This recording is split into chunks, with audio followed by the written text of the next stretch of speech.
to be a good organic farmer is to be a kind of alchemist. And it takes time and experience like anything else in life. You can go from a cook to a chef, but it takes quite a bit of time.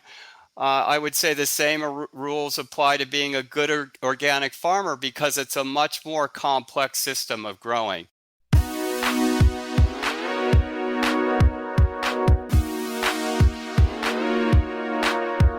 Hi everybody and welcome to Different Leaf, a show for new and experienced cannabis consumers. I'm Brit Smith. This episode we're going to learn about organic cannabis farming from one of the East Coast's most legendary old-school outdoor marijuana farmers, Ted Dobson.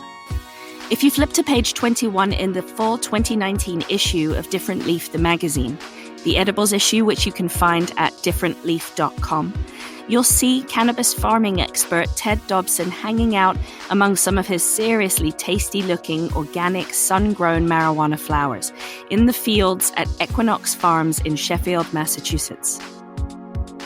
But Ted was growing weed long before the Cannabis Control Commission approved him to do so.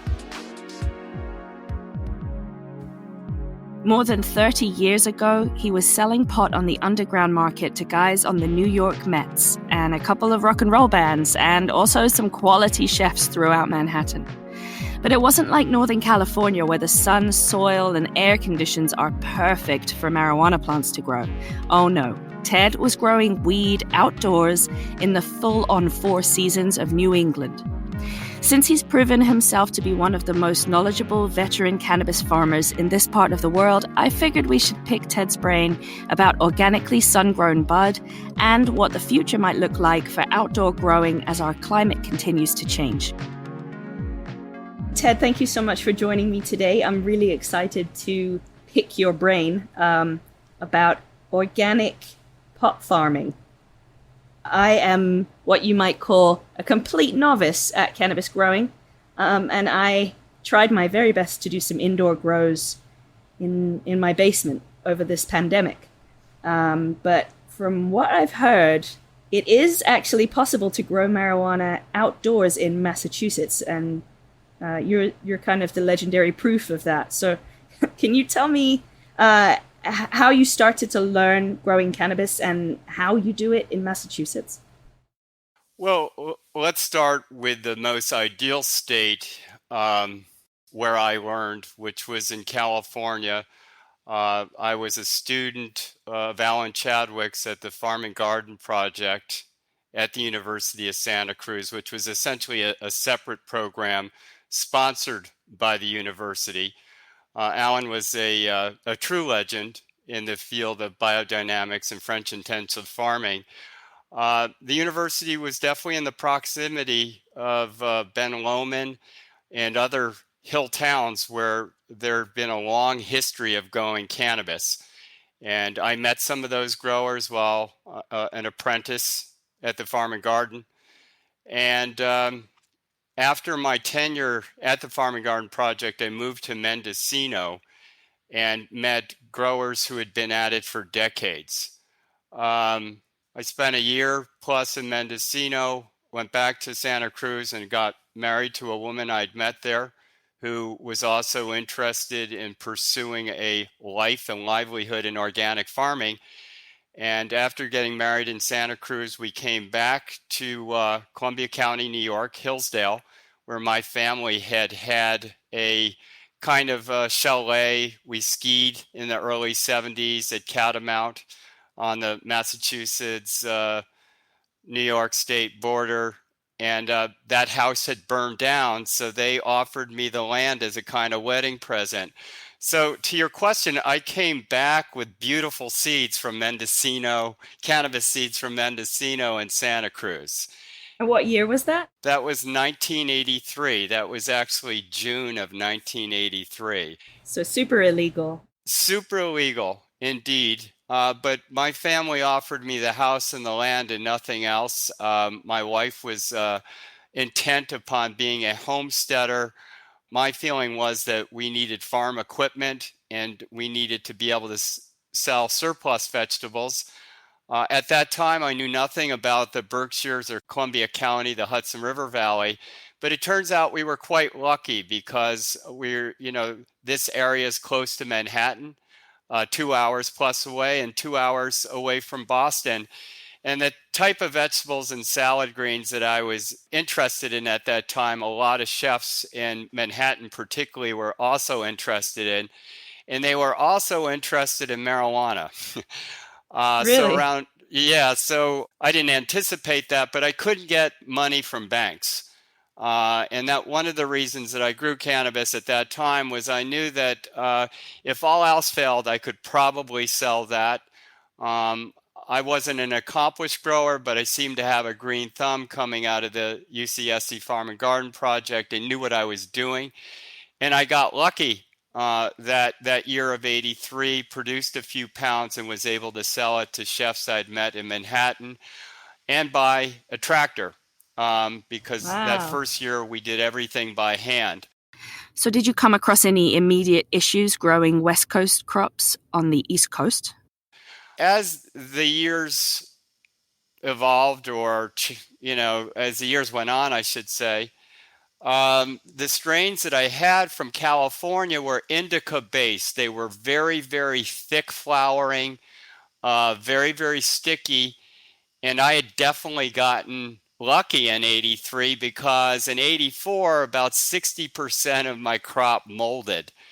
I was in a local superette around the time this was happening in October of '84, and I looked over and there was a guy with long, curly, bushy hair.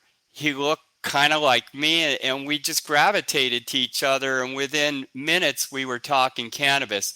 Turns out he was from Connecticut, visiting his sister in Hillsdale, had been growing cannabis in Connecticut for 10 years. And he wasn't too far away, and he'd been growing a sativa strain that was mold and mildew resistant. So we wound up Mm, crossing those two strains. And funny enough, his strain had lost its potency over the years. It made you feel good, but it really didn't get you high. yeah. And my strains definitely got you very high for the time. But like I said, it didn't have the mold and mildew resistance. So we crossed those two strains, and by '86, we really had stabilized a strain that did super well here in the Northeast. And people generally tended to like it very, very much. And I got really, really interested in breeding through those years, picking out certain characteristics. Like in those days, we didn't know about CBD, but we knew what was a good body high. We knew what made you giggle. We knew what would put you out at night. So I started breeding for those different attributes. And by '89, I got busted.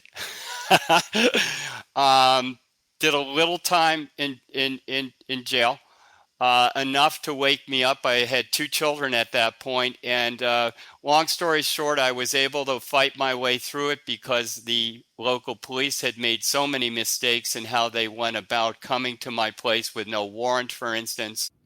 That sounds like a tough time to be trying to make ends meet for your family. It was a very tough time, but I had a very successful vegetable and mesclun salad green business, and it was time to put it on hold for the next 10 or so years. And, when Massachusetts legalized recreationally 4 years ago, they allowed us to grow 6 to 12 plants per household in our backyards. I still had seeds from the late '80s and '90s in storage. Oh. So I got right back into it. I got some strains out of Colorado from an outdoor grower that I respected very much. And over the last 5, 6 years, I've started breeding again. So this answers your question. Having the right strains outdoors is the key to the highway. So this is why a lot of people say that in California, you can grow really easily, especially in NorCal, some parts of the country, just depending on its natural climate outdoors, it's going to be better for a better condition for cannabis plants to grow. But obviously, Massachusetts is very cold, wet, and windy. We get a lot of snow. And I'm assuming that there's a different kind of soil makeup out here. So how did you deal with those issues when you were growing stuff from the West Coast? through breeding. And that's why it was so fortunate and serendipitous that I met this grower from Connecticut, because the strains that he had cultivated from Mexico, particularly Oaxaca, the environmental conditions were a lot like New England, believe it or not: wet, humid, etc.